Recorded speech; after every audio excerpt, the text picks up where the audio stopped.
when I'm tapping them freaks. We went from hours to days, from days to weeks. Now I'm in love with this broad till I'm eternally sleep. While you burning up, I feel the breeze up the freeway. Ooh, Mary, baby, I asked her could I hit, there was nothing she could say. Trust me, baby, I would never. Then my Mary solitary confined. I find myself dealing with time, now that she's dealing with time. Dealing with time. Let me get one more hit. Ooh, Mary, baby, I need you. No matter how rough it get, I can never leave you. Our bond is real strong, like Freeway and Seagull. Even though just knowing you makes me illegal. And it ain't an age thing, dog, she older than me. She got some people calm, some colder than me. Got some people rich and others owing they peeps. And she real flammable, like oils and grease. Since I've been with her, dog, she done changed my life. Turned my lips the same color, like white and rice. Let me know who is real and who real tripe. Can't front though, she done made me nice on the mic. It's like, the more I write, the more I recite, the more I spit. She keep dudes saying I'm tight. Broke up for 3 months once when we had a fight. Now I'ma stay with this chick until it's time to see the light. You burning up, I feel the breeze up the freeway. Mary, baby, I asked her could I hit, there was nothing she could say. Trust me, boo, I would never. Then my Mary solitary confined. I find myself dealing with time, now that she's dealing with time. Dealing with time. Dealing with time. Just dealing with time. Stay on my mind.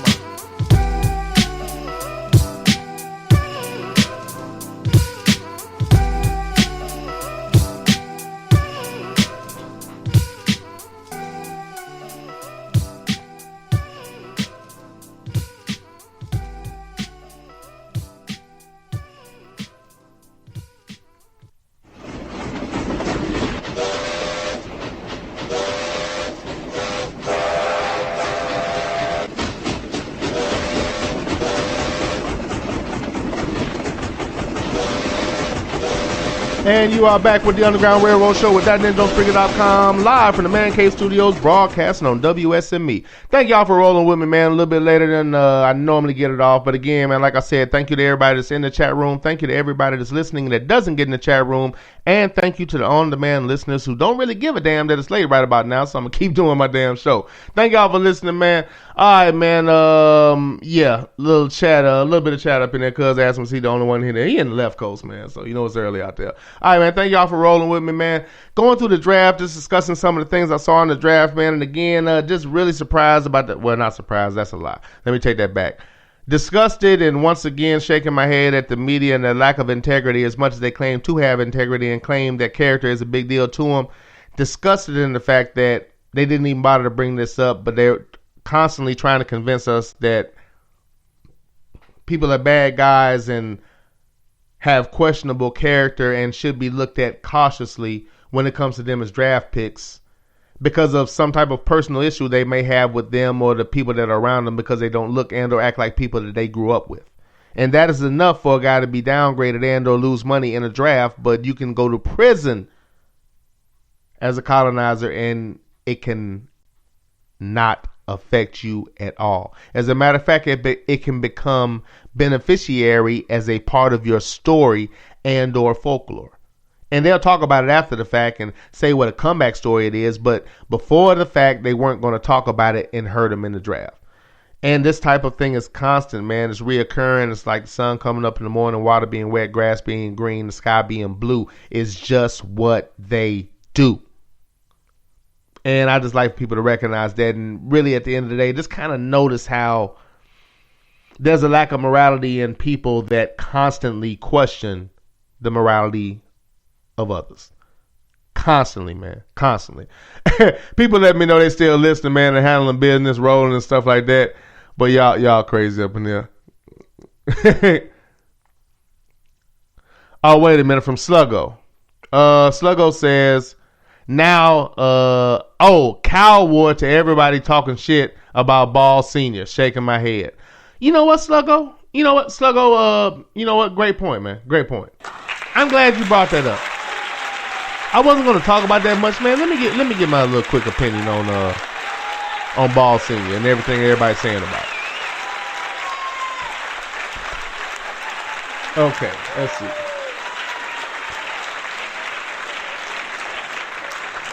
Now, does everybody understand that what he's trying to do is kind of get a branding? He's trying to do his own thing, take charge of his kid's brand as opposed to allowing a company to do it. That's what I believe he is. So right now he's in a point of negotiation. And again, like I was just saying before, what we were just talking about, how the media purposely didn't talk about Garrett Bowles because that was their narrative. I don't want to hurt this guy. I'm not going to talk about it. Did you ever stop to think they're talking about Ball Sr. for a reason? They're showing him in a negative light for a reason. Does anybody ever stop to think about that? Answer this question for me.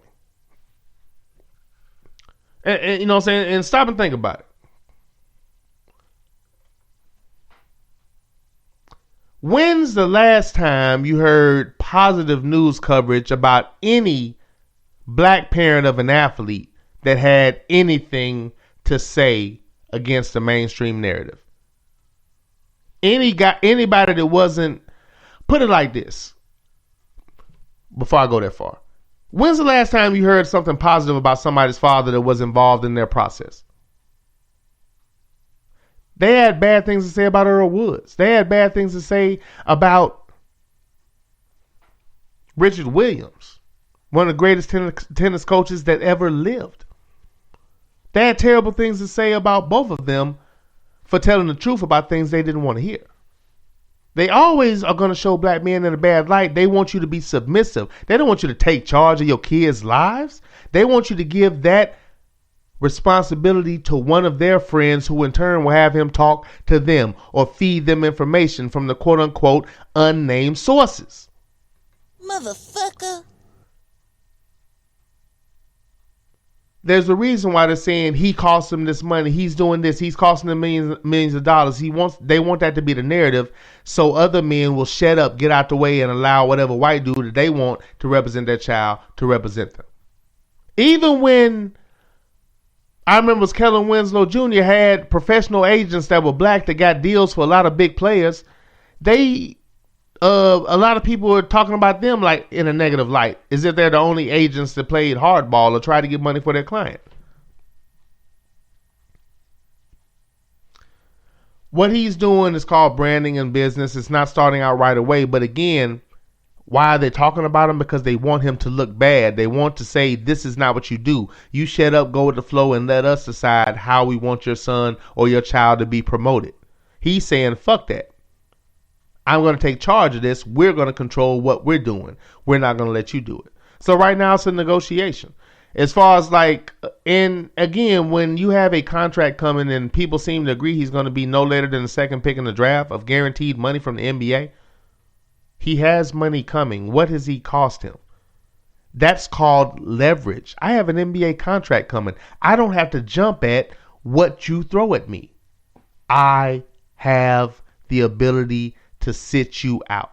Why? Because this man is about to be no later than the second pick in the draft. I don't have to jump on that offer. I don't have to paw at every offer you give me. I don't have to take that. I can stick to my guns at the moment if I choose to do so.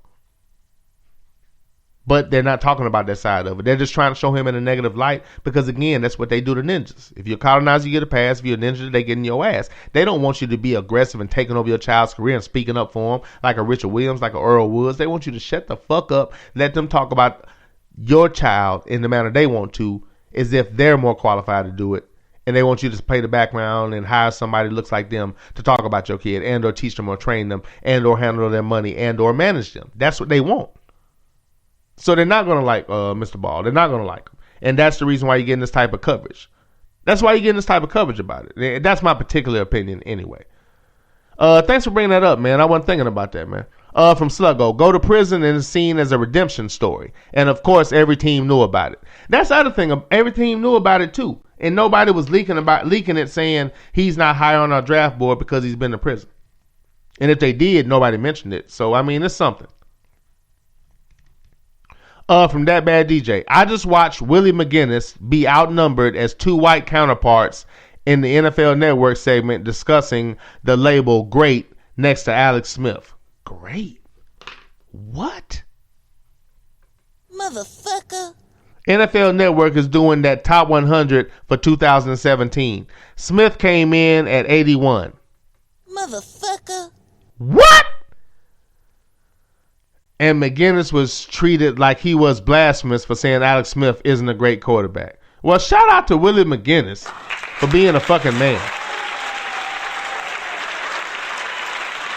Truck D says Mr. Ball is not a senior. Okay, well, semantics, man. I mean, you understand what the hell I'm saying, semantics. But thank you for the info, though. Thanks for keeping me up on it, because I am wrong.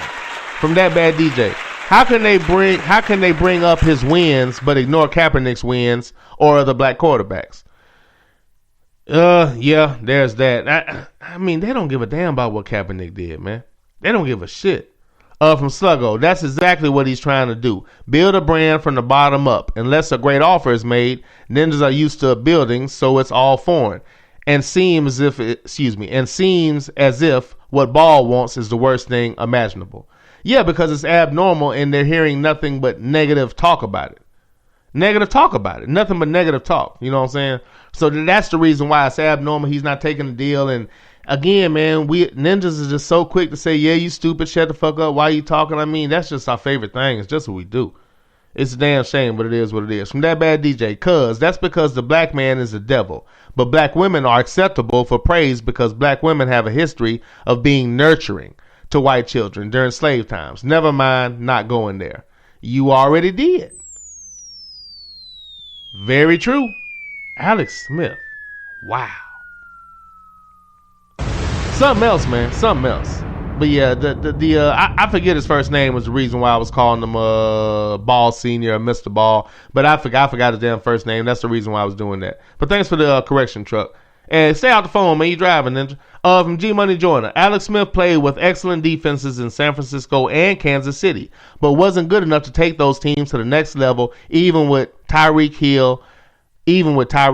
Alex Smith is a game manager and nothing more. Great point, Gary. Great point. LeVar Ball. Thank you, Truck D. LeVar Ball. But that's a great point, G Money. He's appeared to be a game manager, LeVar Ball. I couldn't remember because I couldn't remember was that his name or Sons. Well, no doubt, man, no doubt.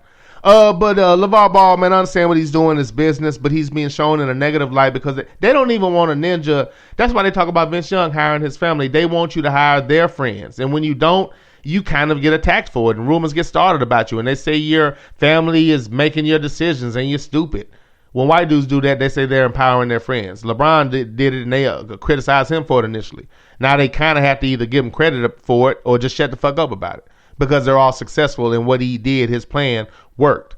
So, I mean, at the end of the day, man, they just want you to turn it over to somebody and let them run your child's life. So I completely understand what LeVar Ball is doing, and I give him a round of applause.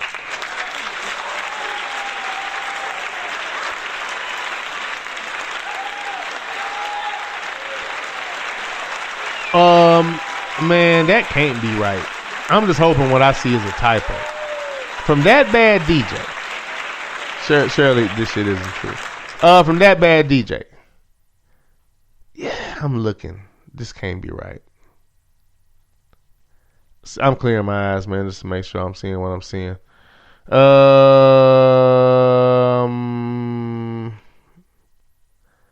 Okay, I guess I am seeing this. From That Bad DJ. Oh, and Adrian Peterson came in at 98. Motherfucker. They had, you know what? I never watch those top 100s anymore because of shit like that. And they want to say the players voted on that. I refuse to believe that. So Alex Smith was 81 or 88, and they had Adrian Peterson at 98? As the title of the show says, they think we're stupid. Wow. And they say the players vote. Yeah, exactly. I was just saying, they say it's a player's vote. I question that at this point. I really do. I question that like certain internet polls that may go on from week to week on certain shows. All right, man, this is the Underground Railroad Show with ThatNinjaOnSpreaker.com. Appreciate y'all rolling with me, man. We're going to get ready to pull this train into the station, man. I thank y'all for hanging with me, man. As always, I consider this to be therapy, and it's therapeutic, man, at the end of the day. So thank y'all for rolling with me, man, allowing me to rant and vent. I consider this to be therapy, and by y'all listening and going back and forth with me, interacting in dialogue, it allows me therapy. So you're somewhat of my therapist, man. I appreciate that. No doubt about that. Definitely appreciate